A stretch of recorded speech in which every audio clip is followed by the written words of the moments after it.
অনেকে মনে করে ঈশ্বরকে ভালোবাসা বলতে হয়তো কিছু দামি গিফট, অনেকেই দেখি যে হে ঠাকুর এইটা পূর্ণ হোক, আমি তোমার জন্য এইটা দেবো, মানসিক করে।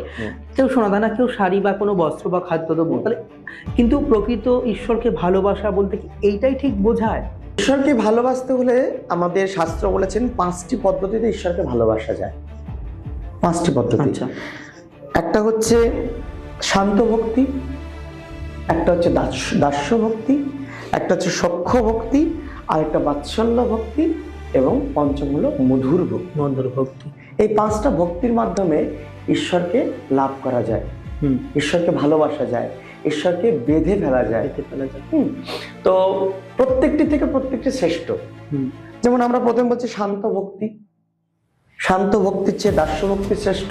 শ্রেষ্ঠ, আচ্ছা। দাস্য থেকে সখ্য ভক্তি শ্রেষ্ঠ, আচ্ছা। সখ্য থেকে বাৎসল্য ভক্তি শ্রেষ্ঠ, এবং সর্ব উপরে হচ্ছে মধুর ভক্তি। আচ্ছা। মধুর রসে যারা ভজনা করেন সেটা সর্বশ্রেষ্ঠ।